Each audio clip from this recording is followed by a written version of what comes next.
recording on Victory Monday again. I am Dennis McGowan, Vice President of the Dallas Beer Guardians, here with President Marcus, and we are talking about Dallas at SKC 4-2. Got the dub, brought it home. How we doing? Oh, it's doing great. We're doing great. 3 more points. 3 more points. It's always good to come off a victory. Road Warriors, once again, the Stars got it done. This is what we pay multi-million-dollar players for. And Bernie Camongo. And Bernie's earning all that media coverage we give. Did you know he's a refugee? Did you know? I had not heard that story at all. Never heard it Oh, once. okay. Not even once. So let me tell you, he's a refugee. And that being said, I know they overplay it. They overplayed the Ryan Hollins head. It is a cool story. It is a very cool story. It's just we've heard it 8 billion times at this point. Yeah. I mean, I'm happy for the kid. We all talked about this. Beginning of the season, we were really worried about his spot in the team. And between the 2 goals during Open Cup and this, he's getting back on track. But victory against the most hated the original rival. Yeah, I was gonna say the Sporting Whiz, as they used to be called. Yeah, we got it done, man, and I'm really excited. Road Warriors, 3 more points, and another come from behind win too. Yeah, and then we have another long break. We're not playing again until the 25th, which is absolutely ridiculous. But we'll take it, man. It's been great. I'm glad. I'm glad for all the people who came out to community. It was a great showing. People came out. They had us on all the TVs. We had random people watching the game, so it was pretty awesome. I'm glad the team came back. They came back strong. Leget's back, which is helping the midfield. Big game changer there. Yeah. We'll get more into that, but for sure, once we get healthy, I will say we're missing another face here. There's usually a third box on this screen. Unfortunately, Hubert was trampled to death in an unfortunate accident leaving Children's Mercy Park. The Pearson Cauldron, they killed him. He's dead. Yeah. R.I.P. R.I.P. the GOAT. Yeah. Disadvantage of living quite literally in the middle of nowhere is internet service. But I think he's pretty excited. We're glad he made it there and back with all their terrible barbecue they have in Kansas City. I will say my favorite part. I was watching at home. I was out on a boat drinking heavily all day. So I got home and I was watching it in front of my couch, on my couch, just chilling out watching it. I did not make it out to a watch party this week, but I will say my favorite part of the match was when they cut to the supporters and Charlie and Luke and a bunch of other guys were out there completely shirtless. I mean, that's us. That's what we do. Basically, I didn't know we were sending that large a contingent, but it is. It's like on the outer edge of what I consider a road trip, right? It's 8 hours, give or take. That's about max for me. It's a good long stop for lunch, stretch your legs, get out, and then 2 4-hour drives, and you're pretty good. Yeah, for sure. But yeah, let's get into this game, man. It started. They started off early, 8 minutes in. Goal the bad guys. Hell of a goal too, though. Hell of a goal. Yeah. Banger. A banger comes later. We'll talk about that in a minute. But absolute. Now we know what we paid him for, the former MVP. But yeah, started out strong. At that point, I was worried. I was, on the road, you give up a goal within 10 minutes, I expect they're going to continue bagging in goals. Yeah, it was definitely a head down kind of disappointing. And then 3 minutes later, the Moose gets loose. Yeah, the Moose, man. Great cross to Julio, who crossed it in. And from there, he doesn't miss. Great cross about knee-high, past the defenders. Just a perfect little touch on his line. Yeah, for sure. And it's tapped it in. And that's what we pay for. And, I also love that he always, makes sure he, celebrates with whoever gave him the assist. He always does this. He'll score, he'll turn I'm running back to the half lane, then he'll stop and be like, wait a minute. Wait. Who was that? Yeah. Great. Come over here. So, which, it's always great. Because, to me, an assist is just as important as a goal. That's why they count them as goal contribution, right? You don't score that if I don't put you in the right position. Now, you also don't score if you're not in the right position yourself. So it's, team sports. But no, really great goal. And then from there, it goes a little back and forth for the rest of the half, 50-50. And then in the second half, the floodgates open. We had 2 goals in the first half and 4 in the second half. And yeah, all right, let's start here. What do you think about that penalty? Spikes up. It's a penalty. Is it? Absolutely. If you go into a tackle with your spikes up like that and you make contact, I don't care if Pedrinho walked 30 feet and laid down after that. I don't care if he pulled out a pillow and put his head down on the ground. You go in spikes up, the rule says that's a penalty, regardless. That's it.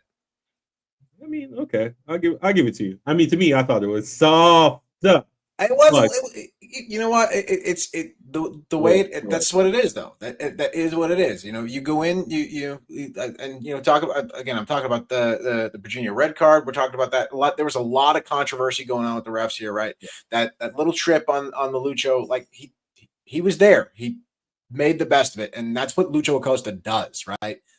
He makes the best of bad situations, and yeah, maybe he throws himself down, but that's the game, right? That is part of the game. Problem. That is the problem, right? But that's the game. Ask you know this, Dennis. Ask anyone who's not a real fan of soccer, right? They're like, oh, I don't want to watch those guys that flop all over the place, which is why it frustrates me. You could say the same thing about the NBA. You could say the same thing about NFL receivers throwing themselves down. Well, we know about the NBA. That's why ratings are through the floor. Like, there's a lot of you remember when Bloody Divas used to do that against Shaq, and we hated it. Yeah, like because he couldn't guard Shaq, so it was always I'm gonna try to take a charge every single play. You want to change the rules? Fine, I'm totally all about changing the rules. But as the rules stand today, that was a penalty. He's moving around in the box. He gets tripped up, and he sold it. That's it. Yeah, you make the best of what you get. And then as far as the second yellow, the fact that he was on the floor smiling, like that was disgusting, bro. Like, I love it. If I'm on the coach, I gotta talk to him. Like, good job, but don't do that shit again. It's one of them, like, like a parent scolding your kid for beating up a bully. You have to tell the kid not to do it again. Yeah, Pedrinho absolutely should have went down like 3 seconds before that. The second the contact was made, but you saw the actual gear turning in his head. You saw spikes up, contact up. Let me go to ground, and then the smile comes out. Yeah, that wasn't spikes up in my opinion. That was he slid between, went over the top of him, took 2 steps, and fell down. If I'm the ref, you don't get that call from me. Like, not even. I'm glad you weren't the ref because I like when things go our way for a change. Not even a little bit, to be completely honest with you, man. But yeah, go ahead. Review the rest of your opinions on the goals and such. Well, I will say my favorite goal of the season so far was Acosta's goal in the 82nd. I think it was beautiful, right? First of all, what doesn't get enough credit was the pass from Norris. Norris came around a defender and came around the outside of defender and just pushed that ball all the way forward to Lucho. He gets in there, and then Lucho undresses 2 grown men. Completely undresses them, makes the keeper bite before he even moves, and then it's open net with him and like he could have passed that to Musa and picked up the assist there too, right? Either way, I'm glad he finished it, right? But that was I believe the most beautiful goal of the season from this team so far, and that's the Lucho magic that we've been looking for and waiting for. I think the Lucho one against the Red Bulls with the back heel switch, that was nasty. All right, fine. Most beautiful goal of the MLS season so far. Yeah, that was. I mean, and this is the thing. I think this is why people are getting frustrated with him. Is because we know this is in his bag, but he's spending too much time on the ground. Yep. Right. You got to fight through that stuff, man. Like it's not like you're a foreign player coming here and you're like, I don't know how the refs call the game. You've been here for a long time. You know how these refs call the game. They know him. They know him, and he's not getting the calls because of who he is. Like, stay on your feet. Make them actually foul you, and then it will be very clear that it's a penalty or it's a foul or whatever it is. But that being said, you're right. Norris, not Nelson, which I keep making that mistake. Norris fought through it, tapped it in. Lucho held his run, which is always the hardest part because nothing would have been much more frustrating than that being offside. Yeah. So, and then, it was basically one-on-one. If the defender did anything too stupid, it was Dotso. So you got to got to be careful there. So. But the keeper goes to ground there too, way before that shot even comes off, and then it's open net, right? It's an empty netter. It's beautiful. But what was also absolutely stunning was 69th minute, Bernie Camongo getting back to form, opening his MLS account for the year. He's got one in the Open Cup, I believe, right? Yeah, no, it's got 2 in the Open Cup. It's got 2 in the Open Cup. Alta and Red Bull.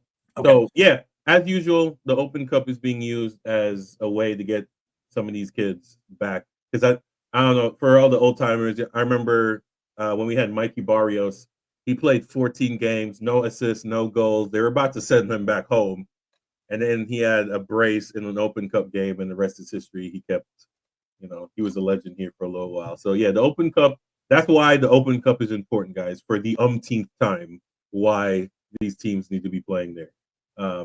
Reserve leagues are for reservists, right? Sometimes you need professionals, right? Imagine if MLB was like, we don't need AAA anymore.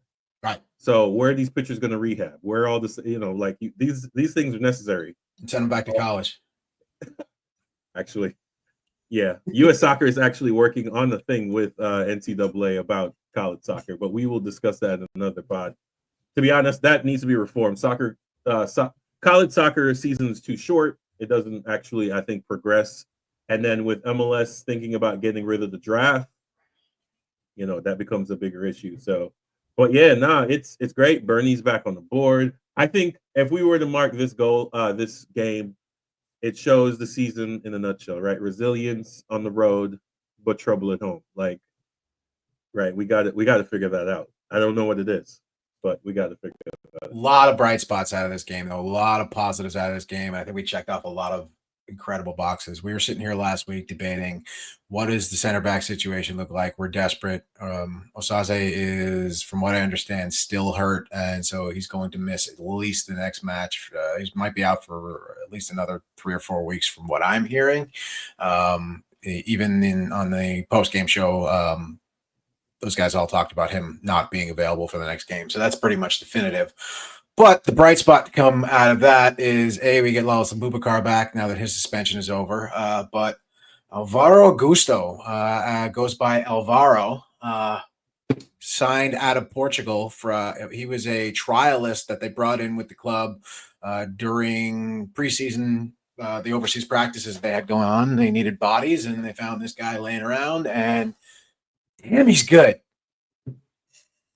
He's also a giant. He's like 6'7" or something. Yeah, ridiculous.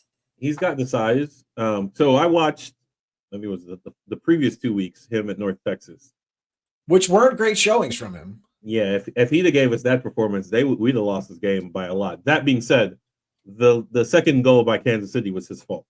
Absolutely, and he made a couple of rookie mistakes. There was one pass back, even before that goal. There was a pass back that almost turned into something destructive, but he had really good bright spots. There was the one ball that he sent over the top to it was like a 60-yard pass out to Lucho. That was an incredible ball, right? These really bright spots from this kid. Yeah, we need that from our center backs. The cross pitch, changing of the angles. I think that's really important. And yeah, I mean, he has the size, right? It's one of them things where, like, we know he has the physical attributes. It's all about what's in between his ears at that point, right? And like I said, he's young. We understand that, but that step for the second goal was so unnecessary. It's like, just stand the guy up. He's not in the box. You don't have to worry about fouling him. Like, just make it get done. Now, do we still need another veteran center back? Probably. I mean, but. Well, it depends on what formation Quill's looking at, right? If we're sticking with this, if we're sticking with 4 in the back, then maybe we have the right pieces in place. Maybe you get another veteran. You bring in a guy that can just cover some additional minutes and a locker room presence. But if you're going 3 at the back, then we really need another serious body, because I don't think you have. And look, I think you got Osaze's the best piece back there, right? Hands down. Yep. Oz is great. He's hurt right now. He's going to be out probably at least the end of this month. I would not expect to see him back until at least July 4th game, right? Maybe even later than that. I don't know. Yeah. But at least he'll be missing at least the next 2 games. You've got Alvaro, 1 game in, looks like he could be a legitimate piece in this defense, right? He's got the size, he's got the profile. He looks like a goddamn defensive end out there. Yep. But he's got the size, he's got the profile, he fits in great, and he played really well with these guys too. He had a really solid partnership with Ibi and Farfan back there. They communicated better than I've seen this backline communicate all season. Yeah. I mean, it helps. See, when you're all right, so I think we were listening to a podcast, and they were talking about the difference between playing at North Texas and playing with FC Dallas. It's like, as the center back, when you're playing with a bunch of other kids, people your age, right? Someone has to lead, and when you have a bunch of kids running around, who's the leader? When you're playing with grown men, though, that's not really a question. We know who's the leader. It's not you. You're 19. You do what I tell you, and you stick to the basics, right? You're in trouble. You're under pressure. You pass the ball out. You kick it out of bounds. Do whatever you need to do. You just keep it very simple. And I think that's what he did, except for the few times that he maybe, because there was actually a play where he did a really good slide tackle and he got really pumped and it was great. And then the next play was a mistake. It's like, sometimes you got to keep, you know what I'm saying? And maybe that's just a confidence thing too. And I know people are talking about that in Discord too, Third Degree Discord. We were talking about it a little bit. It's just like, is this just really a confidence thing that like he hits the slide tackle, he makes this great stop, and then all of a sudden he's got this extra boost of confidence, and then he goes, all right, let me try and take it to the next level. And maybe that's a step too far right now. Yeah, it's like, but stick to the basics. I think TLC said the best. Stick to the rivers. Stick to the rivers and lakes you're used to. Yeah, man. But no, all that being said, you know, these are the pods we love, right? We can joke around. It's all fun and games. The kid's good. The kids are good, right? Kids look great. Yeah, the kids look great. We just talked about Nolan Norris, right? We talked about his ball movement. He looks great. Talking about Alvaro. You got quality minutes coming off the bench for Anthony Ramirez. Josh Torquato makes his debut off the bench. He gets a couple minutes in there. Logan Farrington again coming in looking great off the bench. Okay.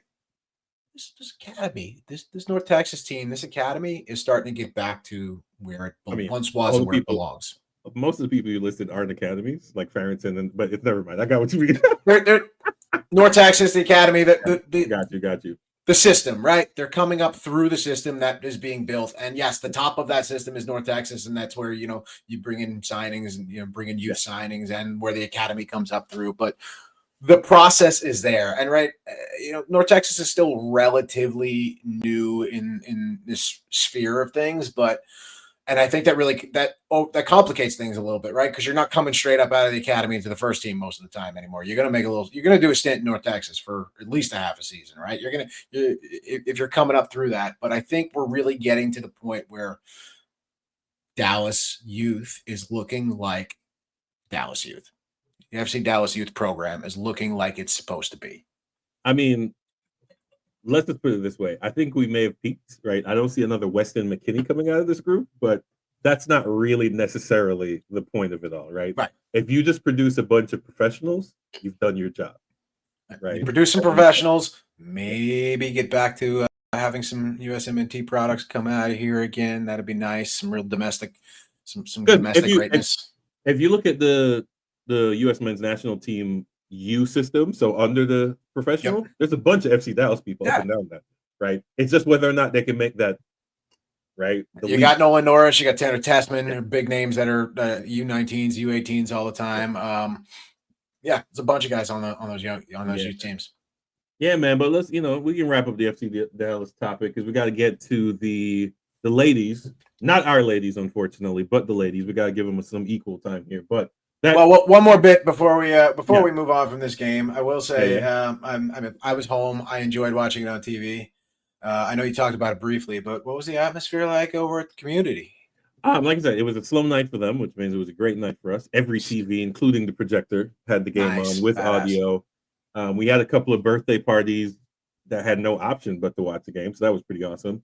I think we had the hockey game on too. When is Canada going to win the Stanley Cup again? This is absolutely fucking not this season, that's for sure. But it was really good. People came out, and someone may have won the signed jersey. They still didn't tell me the number. They were worried about whether or not they could Google it. And I'm like, yes, that's the whole point of it. You got research. You got extra time. You don't have to just know it off the top of your head. But I'll find them not the Wednesday game, the next Saturday game, and they will receive the signed jersey. But yeah, man, it was pretty awesome. It was good. Like I said, it's a great location, good food, great beer. And I think we had 10, 15 people there, plus whoever else was in the building watching the game. Like I said, it was on every TV. It was beautiful. If we could have that every watch party, beautiful. It sounds like there was a decent turnout up north too. I know Brian mentioned there were a few folks up at Derbyshire all together enjoying that. That's a great venue too. If you don't want to drive all the way down to Community, if you're up in like Frisco, Plano, anywhere up north, Derbyshire's right across from the stadium. So if you can make it to the stadium, you can make it to Derbyshire. It's a cool little spot. Owner's super cool. Anytime I've ever been in there and I'm like, I want to watch some obscure random, like give me some Italian Serie B matches or whatever. And he's like, yeah, sure. If it's on TV, I'll put it on. I don't give a shit. Right. So it's a great soccer venue in the Metroplex if you're up in Frisco. So check that out too. Moving on. A couple. We'll do this. I'm officially calling this segment "Around the Grounds," where we talk about just about anything else that's going on in the soccer universe. But Tampa is a lot because it's a lot. Summer of soccer, as Fox used to promote it back in the day. Maybe too much. Maybe FIFA. We'll talk about Fox in a second, but go ahead. Yeah, I think FIFA is running into an NFL issue, right? NFL used to be Thursday, Sunday. Well, actually, Monday, Sunday. Then it was Monday, Thursday, Sunday. Now we're just having too much NFL, and I think we're having way too much soccer. Like you have the domestic, close to oversaturation. We have and the reason it's because I made the joke once. It's like if you spin the globe, soccer is being played somewhere, right? It's a globe's game. It's a world's game. You ever check out actually I have it up here right now. It's livesoccertv.com. Yeah. Every day it gives you a list of literally every game at every level that's on. Maybe we can get a promotion out of them. Check that out. They tell you the start time, like what division it's in, what competition it's in, and they show you where you can watch it depending upon where you are in the world. So like it says, the Chelsea game is on. Chelsea LAFC is on DAZN right now. How did I say that? The zone. The zone. That doesn't even make any sense. But you've got CONCACAF Gold Cup, Panama versus Guadalupe, Fox Sports 1, Fubo TV, TUDN, Unimas, Colombia, Premier Europe, UEFA U19s, USL League 2, USLW League. And if you scroll down, it literally gives you Brazil, Irish Premier League. Like you can every game that's on today and where you can watch it is on this website, so it's pretty cool. Yeah, there was a time when ESPN Plus originally started. They had 12 football leagues they had all around the world. You could watch basically all day, every day. Well, I think they're down to I think they're down to like 6 now. But let's bring it back to North America, not North Texas. We have the Gold Cup group stages, Club World Cup, the domestic league is still playing. This is a lot of soccer. This is a lot of saturation. And as we're seeing right now, so this is being recorded on Monday, the 16th. If you go turn on that Chelsea game now, that stadium is empty. No one in the fucking building. It has filled out a little bit more than when the game started, but it is still relatively empty. There, if you see me keep turning my head, it's because I'm watching it right now. It is currently the 64th minute. Chelsea is up 1-0 over LAFC. There are sections that are full, but there are large swaths of the stadium that are just empty. And this is in Atlanta, which is a massive NFL-sized stadium. Maybe this is too big. Maybe they need to start doing. Maybe if they're going to bring this back, they need to do it like USL stadiums, right? Let's get an audience of 10,000 at one of these games. Well, here's the thing. So my whole thing is, U.S. Federation requires 15,000 for Division I status, and my understanding is the reason you do that is because it needs to be international standards. Why not just play them in MLS stadium, right? Because it's a money grab. That's not where the money comes from. You got to do the jersey. It's the money. I forgot FIFA's run by the Soprano family. Yeah, it's a sad, man. It's not a good look for the sport, right? With the World Cup coming next year, we cannot have these images of empty stadiums. Well, you say do it at MLS stadiums. U.S. played Trinidad and Tobago last night in an MLS stadium in San Jose, and that wasn't full either. That wasn't even remotely full. That was an incredibly low attended game too. So, yeah, but part of that is this will be the trick, right? Speaking of the World Cup, this will be the trick. Where they put the groups matter, right? Mexico, not so much. Put them anywhere. Put them in Canada. Sold out every game, right? The rest of the crowd, though, right? You have to know if you put Like you might put Japan and California, sold out game all day, every day. You put Germany in the Chicago area, sold out game. Germany might sell out everywhere. Right. Then you put the Caribbean teams in Florida or up in the Northeast, sell out. But if you put Jamaica in like Cleveland, that game is empty. Crickets, no one, that's not a place you put it. So you have to figure out stuff like that. This assumption that we will just run and chase Barcelona everywhere is dead, because Barcelona and Real Madrid, the days of Ronaldo and Messi, right? The thing that made El Clasico, in my opinion. Obviously, they've been competitors for 100 years. But in our generation, it was them two going against each other that made it work. All the stars are gone from both those teams, in my opinion. There are still good players there, but the star power. Like you've got clubs in this tournament that are going to sell out no matter what stadium you put them in, or they're at least have a good showing as far as numbers, right? Bayern is going to do it. Bayern came and absolutely beat the ever loving crap out of Auckland City. And Auckland City is an amateur level club, right? And they lost 10-0. No shame in that, right? Playing one of the best clubs in the world, right? So I mean, no wait. Auckland's in the A League, right? They're not amateurs. That's professional. Yeah, but they're all, most of those guys have full-time jobs outside of this, right? This was not it's like a semi-pro league. The goalkeeper who gave up the 10, not that all 10 of them were his fault or anything else, but I mean, just completely outclassed and outmatched. But the goalkeeper was here on unpaid leave. He was basically took his unpaid vacation days to come play here from his regular job. There was one player who had to shoot over to a conference room in the hotel to take a conference call at like 4 a.m. because this is his job, right? So this is like El Farolito, essentially. Well, not that bad. Yeah, I mean, Farolito may be more professional than this club because those guys, most of them don't have day jobs. Huh. Okay, I'm looking it up. I mean, they play professionally. A League is the professional league. They play professionally A League, but soccer is also not the primary sport. Also, one of the few places in the world that actually calls it soccer. But rugby is their game, and Australian football is their game, right? So soccer is way down the table for them, So it's one of those weird things that like you've got this team coming in and they get the shit kicked out of them, but Bayern's got followers, right? There are supporter groups in the U.S. in almost every major city in the U.S. for teams like Bayern, for teams like Chelsea, for teams like what's the Brazilian club? Palmeiras. Boca Juniors had a massive crowd in Miami because you've got all how many Argentinian folks are down there too. Miami is a world city. There's certain cities you can put any team in and they'll make it work, right? Sure. Yeah, I get what you mean. But yeah, I mean Boca, Benfica doesn't have a fan base here. Like, right. Let's be honest. You might get the Musa family there. That might be it. Musa might travel for that game. Go see his friends.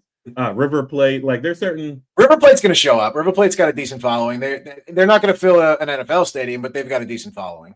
Yeah, but I mean, long story short here, this is a money grab. I think the American audience knows that.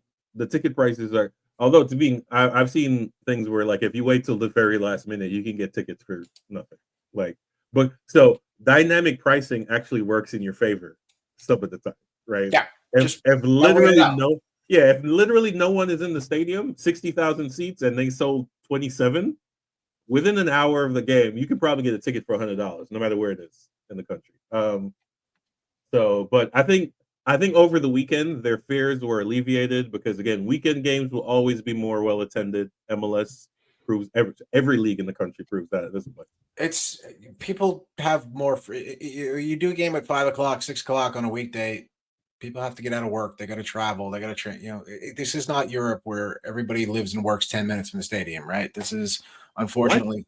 Wait.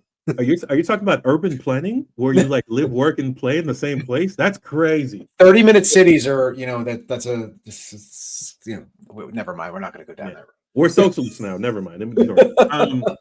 Now that being said, so I caught a couple of the games. I caught the Miami game, which, to be honest, the fact that they didn't win that is a miracle upon itself. But it's really weird how the commentators apparently, ESPN FC apparently the check cleared because it went from, oh, this is a money grab, it's going to be terrible for the game, to, that was some really good football. And I'm like, wait, I'm confused. Which one is it? Is it terrible for the game or is it really good football? Right. But keep just real quick on the attendance conversation. Still, PSG Atletico Madrid to 80,000 in Pasadena. Yeah, but again, the Rose Bowl is a classic venue. It's a classic venue, and you've got two excellent teams, right? Yeah. It's, and I think as we get into the later rounds, this tournament is going to get better. Yes, it is 100% a money grab. I'm not denying that, but I think as we get into the knockout stages, this is basically gonna be a watered down version of Champions League, where some random team from some country that in the Western Hemisphere or in Asia or in Africa or a Middle Eastern team can come in and just fuck some shit up, right? I mean, the Japanese team, I don't know why that took so long. The Reds are absolutely fantastic. Love that. And we get to see Seattle Sounders versus PSG. That's fun, right? No matter what happens, we get to see an American team take on the best club in the world right now. Calm down. I say that because they won champions. That's fair enough. I don't give UEFA as much credence as a lot of people do, but yes, they're a very good team. The problem is they're not gonna. I mean, these players don't care. They don't actually get a pay increase, right? The team itself gets a whole bunch of money, which means that facilities will be good, et cetera, et cetera. But these players don't get paid anymore. This is just written, so. Yeah, but you know what? That's going to change in the next CBA too. Like that's unfortunately when this CBA was agreed to, nobody expected this. Nobody expected these $1 million+ games like this. Here's the thing. So we've already, I think at the conclusion of this, I think FIFA is going to get sued for workload, right? Because the player breaks are getting shorter and shorter, especially when you're at the top echelon. If you're a mid-tier soccer player, like if you don't have any national team duty or like you have a regular season, but a lot of these really, really good guys, right? Even in the off season, clubs like Wrexham, right, are going on 100+ games. These guys, are going on summer tours. Why does a second or third division team have a summer tour, right? St. Pauli, who weren't even in the Bundesliga, is going on a summer tour. I'm like, what the hell is going on here? I will preface this by saying I am absolutely not a Christian Pulisic defender. Yeah. But the man played 120 games this year. Yeah, it's so is he gonna? Yeah. I'm not mad about him sitting out the Gold Cup. I'm not. Yeah. No, again, I'm upset with him sitting out for other reasons, not the minutes played. Right. It's some of the if he just came out and said, "Hey, a lot of minutes." Although this competition, I'm tired. I'm taking a couple weeks off. Yeah, I'm tired. Although this competition is important, we're obviously revving up for the World Cup, et cetera, et cetera. Like this stuff can be played. His excuse is, well, the fans aren't behind me. What the fuck are you doing, dude? Like, that the drama with him and Landon and all that other bullshit. I could. Yeah. But at the end of the day, I understand the man played 120 games. Yeah. In European competition, he played Coppa Italia. They were in the semis, right? They went all. That club played a lot of games this year, and he played a lot of national team minutes. Yeah, this is why you have 30-man rosters, man. This, as a matter of fact. We switch up sports here, but this is an NBA issue. The New York Knicks, the reason they ran out of gas is because he ran a 7-man roster. The joke was Dibs wouldn't start 9 guys in a baseball game. That's what I'm saying. It's really weird. I'm like, you have how many people make the bench in the NBA? 10, right? Yeah, 11, something like that. Yeah, it's the quality wasn't there. They didn't have the roster. They didn't have the bench depth. They're throwaway games, right? Yeah. Instead of resting guys, they still on the bench. You just but there aren't throwaway games when you're losing games to Cleveland and you're losing games to Boston. You can't throw away the other games. All right, fair enough. But that's what I mean. So that's what I'm saying. That's why you have a 30-man roster. But to wrap this, spun back to my original point. I think that FIFA or the federations are going to get sued because you cannot complain about congested schedules and then keep adding more tournaments for these people to do, right? It's just World Cup, Confederates Cup, Champions League. It's a lot. I mean, you're playing 10 months out of the year, and then you might get you might get legitimately, because we were talking about this with the Super League, you might get legitimately 3 weeks off. Right. Then you're back to the bullshit. Right.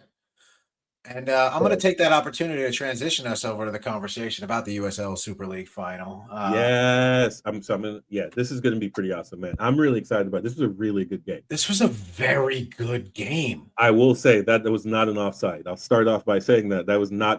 Now the camera angles are not great given the. You know, I love to disagree with you, but I have to go with. I'm with you on this one. That was. Did you see the multiple camera angles? They're like offside. I was watching it like this Zapruder film. Yeah, I'm just that. But this is why you need cameras where you need cameras so you can tell. But from the angles I saw, he made a perfect curving run, beat the defender, chipped the goalkeeper. It was fucking awesome. And the fact that it didn't count was, terrible. I will say this league needs to up their camera game. USL Super. Well, it's not USL's issue most of the time. It's the stadiums, but they need to up the standards. They need to up the standards because I'm right there with you. I will say every game I watched in Tampa and most of the Fort Lauderdale games too this season, they look like shit, right? They look like shit on TV. It was almost as bad as Fox's presentation of the USMNT game last night. Yeah. Almost as bad. Yes. And this is why people are complaining about the Cotton Bowl, but the Cotton Bowl is a professional venue. Mm-hmm. It has every amenity you could possibly need in the world. I'm ready to transition to like 4 more things after this conversation, but I do want to stay with this game because it was a 1-goal win, 1-0 extra time. Well, let's say who played. So in the inaugural, which is a word I always have problems saying, inaugural US Super League Women's Division, which is a funny story. The Canadian Women's Division is called the Northern Super League. So I don't know what that is. That's absolutely crazy. But it was a Florida derby, Tampa Bay against Fort Lauderdale. I think everybody had Carolina going. They were the best team all season. But that's the thing about the playoff. And you can be the best team all year, but it's a crapshoot when you go into a playoff. But it was a great venue. They sold out. 5,006. 5,006 sold out Riverfront Stadium. That is incredible. I'm pretty ecstatic. It was a short notice sellout. Obviously, they only had a week to get it done, and they did. The venue, the field is awesome. The telecast league needs to up their standards on camera quality, and I think they're working on it. I think these might still be 720 instead of 1080. It's some of them look like they were filmed with a potato. But no, go ahead. What's your review on this game? What are your thoughts? Well, so my first, obviously being a Trinity homer, I was texting Hubert while this game was going on, and right at the end of this, I was like, dude, I feel a little bit better about losing to Tampa after watching them make this run through the playoffs and just dominate and really win this. And not that they dominated either one of those games, but they were the better club in both of those games. And it was a absolutely well-deserved win from the Sun. They got hot at the right time, and that's exactly what matters in a small league, right? An 8-team league expanding to 9 next season, which is going to be interesting because you kind of lose the schedule parity when you get an odd number like that. But it's been incredible season, capped off with a great final game. If you haven't watched this, go check it out. It's over on the Cock. You can check it out there. They got the highlight packages there as well. It was a lot of fun to watch, and again, sold out stadium, 5,000 seater, right? That's what should be happening in these. And I don't want to call this a lower league because this is the Super League. This is a Division I league, but unfortunately, in this is America. Women's sports take a second, place to men's sports. Not my opinion. This is just stating what it is. You're right. You muted yourself if you're trying to talk to me, which is fine. I can keep going. Sorry. No, you're good. So women's sports, except tennis and college softball. Which to me, it's still absolutely crazy. Have you seen like an Oklahoma OU women's softball game? It's crazy. It's crazy. It's absolutely crazy. But this is quality first season from this league. Yeah, I mean, to be honest, when they started, I was really worried. Like when I found out it was a split season, I was like, okay. So all the haters who are like, oh, we can't do this, weather, blah, blah, blah. What's going to be your next excuse? They just took a 3-week break and somehow it worked out. Tampa did the business, man. And what is it about waterfront stadiums that just chef's kiss every single time? Yeah, I think 5,000 is the minimum for Division One. I think it's a solid minimum. I think 5,000 is a good size for most communities, right? Because they can be used by the local ISD or the college. And this is the argument I have against the professional standards, where it's like it has to be 15. And I'm like, if you can only put 5,000 people in a stadium, right? Because Buzz Third Degree was making this point, right? If you can only fit 6,000 in a 10,000 seat, that sounds much better than 6,000 in a, let's say, 92,000 seat stadium. Right?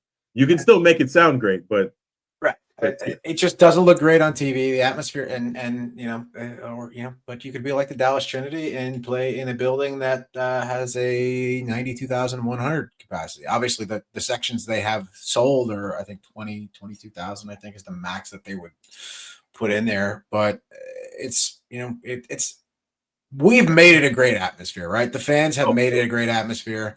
We're out there often. The Unstable are out there often. They bring in the high school bands and the drum lines and the samba lines, and they've created an excellent atmosphere in that building, and they've made the best of it. But I would personally love to see that team at a 6,000, 8,000 seater, and really just create a really hostile environment for away clubs, right? Yeah, but you gotta do what you gotta do. You get a free venue. You're a young team. If you don't have to spend money on a stadium, that's always a winner. Well, they did just get approved by the city council. Dallas City Council just approved Dallas Wings getting a new practice facility set up over at, I'm going to butcher this name, Joey Georgides Park. Yeah. Did I say that right? Is that correct? Yeah. Okay, good. Okay, we got that. So that's happening, and that needs to be finalized. I believe by the end of 26 that the Wings need to be in that facility. Well, no, technically it was supposed to be finished before their season starts, which isn't going to happen. That's not happening, but they'll extend that to the end of 2026. But part of that deal also is that will likely be a future site of training facilities and offices for Trinity as well on that same property. So that's going to be exciting to see. But at that same city council meeting, another deal went on a little later in the day. That was early in the morning, and I sat around all day last week watching Dallas City Council meetings. Oh, hold on, before you get to that, just so we shout out to Cicely Flowey is the name, Tampa Bay goal scorer. It was a great cross. It was actually Musa-like that we talked about earlier, across the top of the box, tapped in the 100th minute. So they went to extra time. It was a great, entertaining game. Shout out to Peacock. Wish they could have made space on NBC. I have no idea what was on TV at the time on NBC, but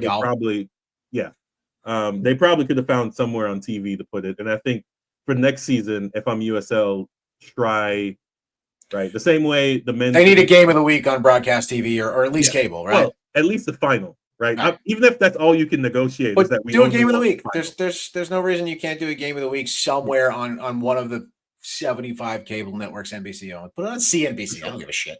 Because was it Ships Network, which owns Ion, just re-upped their women's NBA NWSL contract.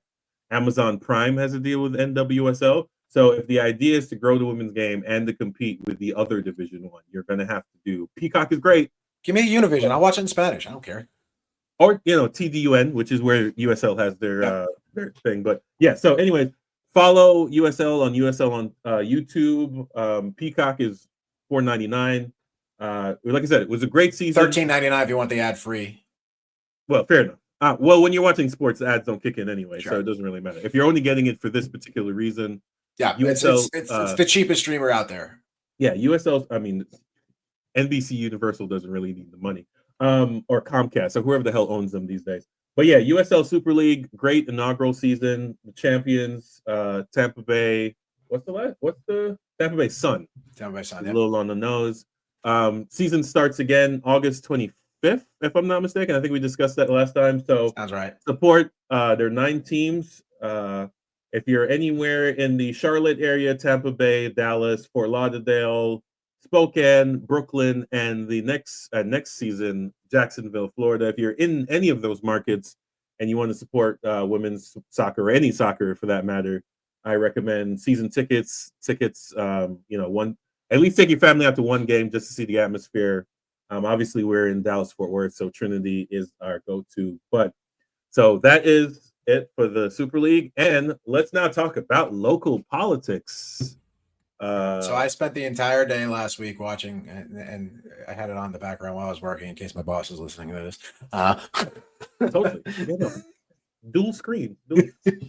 But I was watching the Dallas City Council meeting, and one of the proposals that came up was and was approved. Atletico Dallas will be playing their home games for at least the 2027 and 2028 seasons at the Cotton Bowl. They will also be taking over the rights to manage the MoneyGram complex in, I guess you consider that Northeast Dallas. Yeah. So this is going to be the hyper local segment of the show. So yes, Dallas City Council, the mayor and the head of the Parks Department have been on a tear these last couple of years to get professional sports back in the four walls of Dallas, not Dallas County, the city of Dallas. And the Cotton Bowl being their biggest asset, or it could be their biggest asset. Right now, it's 50-50. It's only really used for the State Fair for 3 games a year. The Southern Classic, the OU Texas game. Which, hold on, today's Monday. Tomorrow morning, we've got word there will be a very special announcement from the Dallas Trinity about who their opponent will be for the international friendly being played during the fair. Oh, dope. During the fair. I mean, I'm looking forward to that. I think that's a good marketing ploy for them to get them in the conscience of people, consciousness of the people here in Dallas. But yeah, the city passed the resolution. Well, the Parks Department passed it last week. Then the city council, after a long-winded debate about how we're spending too much money on the convention center redevelopment, which has nothing to do with the Parks Department budget, but let's go ahead and run with that anyway. So my frustration here is the Wings facility. If you knew you had to be in there before the 26th season, why are we debating it now as we speak in June of 25? Well, I think it was a matter of finding the property, and the Georgians family actually is responsible for that park, and they control that park, and they actually donated the land to the city for this use. So that was, I think it was a matter of finding a suitable place to put the facilities. Yeah. I mean, that being said, it's also part of the deal to lure the Wings back into Dallas proper. Yes. Obviously, they're going to get an arena that is a part of. I think this is why they brought up the convention center redevelopment, is because part of that is building an arena for the Wings. Building a new arena in Dallas downtown it's difficult. It's a big city. There's not a lot of real estate available downtown. Well, no, it's just that we already have the American Airlines, so it's like, do we need another one type choice? But that obviously the Wings can't play in the American because that's too many tenants at this point, right? You have the Stars. The Mavs leave. Anyway, Mavs go to Irving. If that happens, we will riot. If you think there was a riot when Luka left, we will burn. Anyway, yeah, it's just so they got that. The big controversy here, as far as FC Dallas fans go, is MoneyGram Park, which the Hunts actually went and spoke about, or a Hunt went and spoke about this, about how they invested $3 million. That was District 14 resident Dan Hunt. Oh my God. Yeah, sure. Resident is in I own multiple properties resident. Sure. Yeah, so they're saying they invested $3 million over the term of their lease, and they really couldn't commit because apparently there's a clause in the contract that within 6 months the city can terminate. I don't know if you were doing what you were supposed to do, you shouldn't have to worry about termination, right? Isn't that how that works? Yes. As far as I know, the only time MoneyGram Park comes in as far as FC Dallas is when there's a Dallas Cup and they use it as a backup facility. That's the only use they ever used it for. They could have built, instead of going to Mansfield to build the North Texas site, they could have built a 5,000 seat stadium at MoneyGram, and that would have been absolutely perfect. But that's not what you want, right? A lot of these teams, and that's my frustration with professional sports, is you want the city to pay for your facility for you to say you built it. You didn't build it. Like Mansfield is paying for that stadium, and FC Dallas is a management company. Mm-hmm. What does a sports team have to do with managing a facility? I have no idea, but that's it. Well, that's the game. That's the shell game with and that's not to circle back to the conversations we have here all the time. This is one of the reasons why Pro-Rel is a little bit more difficult to conceptualize in the US, because managing of those facilities is a significant cost, right? There's a significant cost, and there's significant revenue that has to go along with that to make it beneficial. And when you fall down to, tier 2, tier 3, tier 4, even in a Pro-Rel system, those facilities still have to be maintained to that same level. Whereas in Europe, you can have a shithole stadium with bad bathrooms and the locker room and et cetera has to be up to a certain standard, but the rest of that facility doesn't matter. Yeah, I mean, we go back and forth on that. I think Pro-Rel actually helps city and state governments, because you know what won't happen when you have a Pro-Rel? You won't have the Raiders and the A's no longer in the original city because they couldn't bully the city manager into paying for their stadium, right? If you don't want it, we'll just do something else, right? That's the whole point. That's the problem. This is the scarcity issue, right? If there's teams everywhere, you can't then say, right, if every city above 500,000 has a soccer stadium, right, of varying size, how do you bully a city saying, if you don't build me, I'll move over here? Well, you can't move there. There's already a team there. What are you going to do? Mm-hmm. Right? That's the argument now, is like, especially like Dallas-Fort Worth. Right now, we'll talk about this later. Apparently, Fort Worth is coming. Fingers crossed. That'll be awesome. Men's and women's. Well, yes, I think so. If you notice that now, all the new announcements, Super League is a part of it. I think it's in the contract now. And I think it's great. I think it's great that they're doing that, especially to build out the Super League, because again, we just talked about it. It's a great league, great startup league, and I think we're going to see a lot of positivity and a lot of building from this league in the future. Yeah, like so in order to maintain Division 1 status, they have to get to 12 in 3 years. So 27 is the year I think they hit 12, right? So this upcoming season they'll be at 9. And then in 27, fall of 27, because they obviously they do fall of 27, they'll have minimum, from what I count, 12 if everybody who commits plays. But yeah, so that being said, what are your thoughts on, if Atletico has the venue now, why not start March next year instead of waiting for March of 27? I think there's just too much to put together in that time. You've got to field a team. You've got to start putting facilities together, right? That practice, they're going to take over the practice facility, sure, but right, there is no infrastructure, right? They have a tentative athletic director. They have no staff. They have no trainers. They have no coaches. You got 6 months. That's not enough time. That's not enough time. You think so? That's not enough time to do it right. It's not enough time to do it right, be competitive, and field a team that you're going to be able to put together.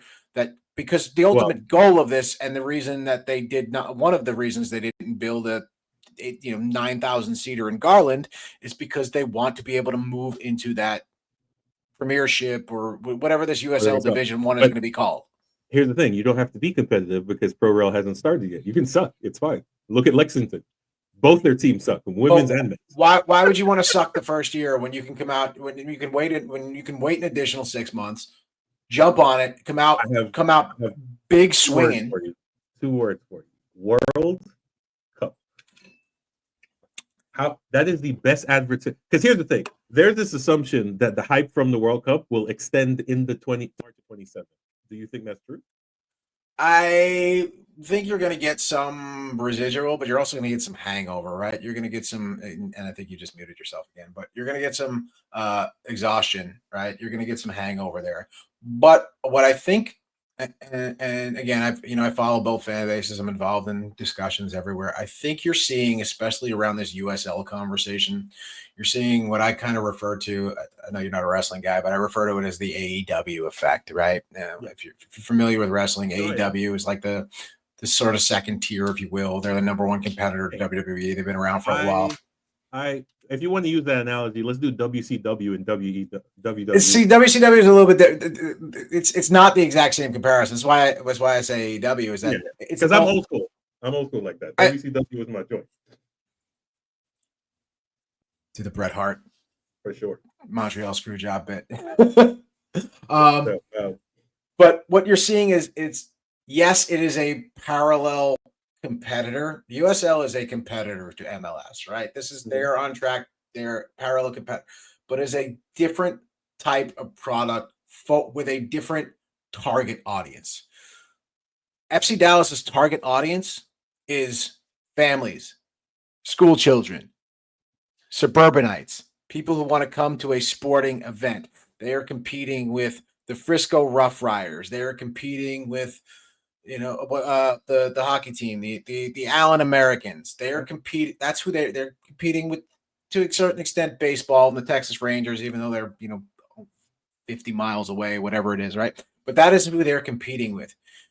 USL wants a different audience. And this is what I'm seeing at especially this Atletico group is they want a little bit more of it's a different audience. It's a little bit less casual. They want a little bit more of a sicko audience. And yes, there may be less of them. And it's the AEW effect where they're going to play smaller venues and they're going to, granted, AEW is selling out. I think they're close to selling out Globe Life next month, but it's this knock-on effect of like they want there is an audience that wants a little bit more of a European style, a little bit more of a South American style football and a South American style atmosphere and a European style atmosphere that they can cater to while not losing the suburbanites. The suburbanites might still show up.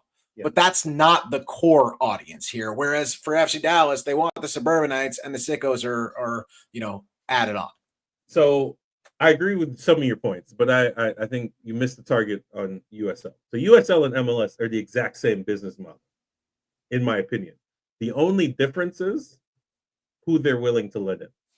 MLS is this exclusive, we're the NBA for soccer vibe. USL will accept Fort Wayne, Indiana. MLS is not looking there. That's right. They'll look like the fact that Columbus and Portland have soccer teams in MLS is, I guess, mostly based on the fact they were early. I don't think those markets would get a team today, right? If you look at the way they're growing, who's the smallest market you think MLS is going to go after right now? And then they want to go to Vegas. They want to go they're going big. They want to compete with the NBA, the NFL, Major League Baseball. They want big target markets where USL is. We want to be where we're wanted. Yes. So that's what I'm saying. So I agree with everything you said, right? You're right. The audiences are different, but I think it's just USL is going for, I won't say second tier, but when you look at the map, there's a lot of cities with either the city is 500,000 plus or the metro area is 500,000 plus, right? And even if you go to USL 1, you can go down to 250,000, right? 250,000 metro.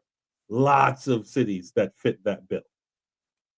Those teams are never going to get anything but maybe they'll get a MLS Next Pro team in that market. But maybe the market doesn't want to support what they see as... They want to come out and support a first division team. Yeah, or a professional team, not first division, but that's what I mean. So, in my opinion, and this is only my opinion, obviously we're discussing this, is that's the major difference, is that MLS wants to be the NFL of soccer in America, and they've done a really good job. And here's the thing, as much as I dislike Major League Soccer as a business entity, they've done a relatively good job at getting professional standards in this country correct, right? I personally hate watching teams play in anywhere that has lacrosse lines, football lines, or a lot, and this is a lot of older stadiums where everything is on one side, so there are no stands on the opposite side of the field. So you're just seeing emptiness, and that's not good. Tarps over one side of a stadium? Yes, that's not good. That's not good TV for me, right? And TV is how USL is going to grow, right? So, but that being said, that's the reason I asked is with Fort Worth coming. Now, Fort Worth is coming in 27, obviously, because they have nothing. You might not see Fort Worth till 28. Let's be realistic. So? Yeah, there's still a lot of hurdles to jump through. If they start by the end of this fall, I think 28 is. It's possible, definitely possible, but my money's on 28.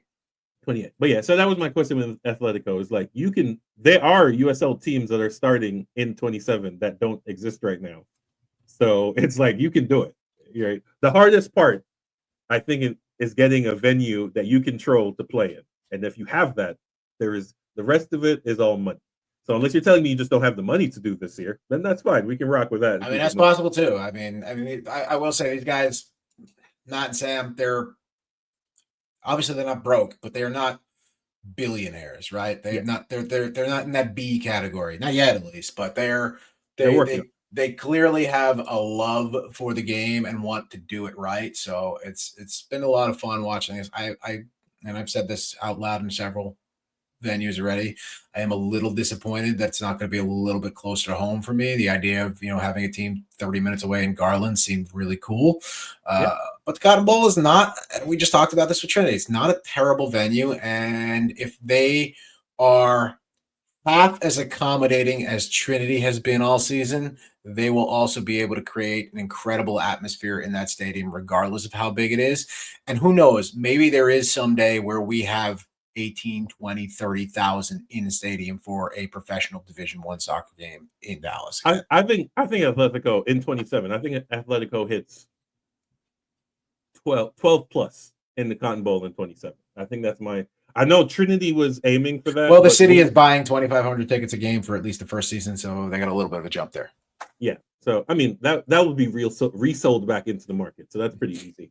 But no, I think Trinity was aiming for that. But as we said earlier, women's sports is a little bit different. But I think Atletico can definitely get 12. And easily. Trinity has been they've been at like 2 or 3 the entire season with attendance. They averaged, I think, 4,800, 4,900, just short of 5,000, I think was the average. No, they averaged 38. The league averaged 42. Mostly led by Carolina. That's right. 52, I think, was the max that we got for the final game of the season or something like that. But they've been up there, and again, first season, small league, great start. Yeah. You can't ask for more, and I would just love to see Atletico follow that same blueprint that Charlie and Travis have done over there for Trinity. I think they've put together a great roadmap of how to be engaged with the fans, how to be, how to support the supporters, and also lead and stay out of the way, right? Be there when they need us and stay out of the way. Let us do our own thing. And, they've let us make the section our section. And they get involved with us as much as they can, as much as we want them to be involved. The mascot comes over and hangs out, and, the owners of the club have been known to pop up in the supporter section and hit the drum, right? That's cool. It doesn't happen everywhere. It definitely doesn't happen in MLS a lot. It doesn't happen in MLS for us. So, again, I run into Dan and Clark all the time, but yeah, they don't you run into them all the time, but they don't give a shit who you are. Well, I mean, when you work that much, you're like, who is this person? Why are you speaking to me? You're not even in my tax bracket. Like, I think I made as much money as you made all year in this conversation. Okay, thank you. Well, lastly, let's hit the last local team here, or semi-local team here. Texoma. They're on a tear here, man. 5 in a row without a loss. Points in 5 in a row. We were worried about them early in the season. They won 3 in a row, and then they tied this weekend on. So I remember a couple pods ago, I told you that this was a game they were aiming for to do a sellout, and they doubled their average. They got 27,000 in the building. It looked much better on TV. It was probably not the best. Not 27,000. No, 2,700. That's 8,000. You said 27,000. If they did 27,000, people lined up on 75. Yeah, pretty much. It looked better on TV, for sure, because they put people on that side. It wasn't a great weekend for it. The weather did not cooperate, to be completely honest with you. But one of our members, Scott, was up at the game, and he was talking about it in one of the channels, and he said it was freaking hot. It was extremely hot. Yeah, that's the problem, man. You know, up here in the northern part of Texas, this time of year, it was unbearable. But people came, they showed up, they had their umbrellas, they had a good product on the field. It was a tie. And they start a little bit later too, so you're in the sun for the first half, and then towards the second half of the game, sun goes away. Yeah, so no, I mean, I'm sure it was a great family atmosphere. I heard they had some amenities and stuff up there. unfortunately, still can't sell alcohol because high school stadium owned by But the they're city. doing some stuff outside of the game. I think they have some like beer garden pop-up tents or something before the game, so you can get there early, hang out, have a couple, and then go into the game. It's one of those weird things. They're playing at a high school stadium. They're playing at historic Bearcat Stadium in Sherman, Texas. It might be a blessing when it's 90 degrees. You probably should be drinking water anyway. Yeah, that's what I tell myself every home game. That still hasn't worked out. No, for sure. And on so like I said, North Texas here is a thriving soccer venue, soccer atmosphere, soccer city. We even got McKinney playing in Division II, right? And they're having great attendance numbers, and I've heard great things about that atmosphere too. Yeah, also playing at a high school stadium. Yes, I'm gonna hit all these games, especially during the summer, for sure. Like I said, a lot of cities claim Soccer USA, and you know who I'm talking about. I think we have a legitimate shot at that title. We've produced world-class talent here. The Hunts basically saved Major League Soccer in the early 2000s when it was about to crumble. So I give them a lot of credit. So yeah, man, if you love the game and you live in Dallas Fort Worth, you have options. You got the Fort Worth has a NPSL team. McKinney has a USL 2 team. You obviously had Texoma, USL 1. We have Atletico coming here in 27. We have Fort Worth. We don't know anything about that. I'm hearing right now they have to wait for the city council to do something with a particular stadium for them to decide what they're doing. I have a hint of who the new owner is, but obviously we're not going to get into that here. But yeah, no, it's great. And like I said, support local soccer, support local breweries. Obviously, we got community here, Derbyshire. We didn't do our drink break this week, but you know what we're drinking all the time. It's because we don't shut the fuck up long enough to take a breath. I know, it's fine. Yeah, man. It was a great week. We won't see y'all again until June the 27th, which is a Wednesday game, which I won't be able to make because I work overnight. Yep. That is Wednesday games. We and if you've made it this far in the podcast, God love you. Beers on me. Anytime I ever see you, please shout it out. But we do a thing on Wednesday games where we do what we call beer exchange, right? So I'll bring a 6-pack. A couple of guys will bring 6-packs. Bring what you want. Bring a 12-pack of bring a 12-pack of Natty Light. I'm not a snob. Natty Light. Michelob's best? Milwaukee's best. There you go. Milwaukee's best. Sure. No, bring out some beers. Bring out something local that you haven't, maybe something you like that we haven't talked about. Stop by Tups, pick up some of the McKinney Chupacabras beer. Stop by Community, pick up a 6er from over there. Whatever's near you, right? Peticolas. A lot of great. There's so many great breweries across Texas. Four Corners has some great beers, right? Stop, pick up something. Stop at your local shop. Pick up maybe you have something obscure from another country that you pick up at your local Specs or something else like that. Bring out some beers, share them with us. We'll share ours with you. We'll get a little music going. We'll hang out probably about 2 hours before the game kicks off. Check our social media for exact time frames, but we're going to be out there. The big white tent should be up by the start of this game. Yes. 25th. Yes, it should be there. Yeah. So the big white tent will be up. So because we probably won't put up our tents for this, but we'll drag the tables out, put the speaker out, we'll have some music going. Maybe drag out the nets. Maybe we'll kick around a ball or something. But we out there, come hang out, tailgate with us, and then we're back for our next home game. That following Saturday is the 28th. Is that correct? Yes. So we have back-to-back home games, the 25th against San Jose and then San Diego. 28th, and then a few days later, we are hosting our biggest shindig of the year, the 4th of July celebration on Friday the 4th. Friday night, which again, I will be missing. So unfortunately, yeah, I think we're doing hot wings. So we're doing hot wings. We'll be doing burgers and dogs, a little basic barbecue stuff. There will be plenty of beer. We will probably pull out the kegs and maybe even the grill if there's enough people around again to do a little after match events, watch the fireworks, hang out, come sit in the tailgate spot with us, watch the fireworks from there so you're not fighting to get out of the stadium because it takes 7 hours to get home from Frisco fireworks, right? So come hang out, relax with us. We got a lot of events coming up, 3 home games in a row. We'll be there. You know how to reach us at Dallas Guardians, X, Instagram, Facebook, Meta. I don't even know what things are called anymore. The only thing we don't have is TikTok because I'm too damn old to figure out how to do that. But if you're interested in running a DBG TikTok and want to be a member, come check out our website. We need people. We need volunteers. We need social media volunteers. We need tailgate setup volunteers.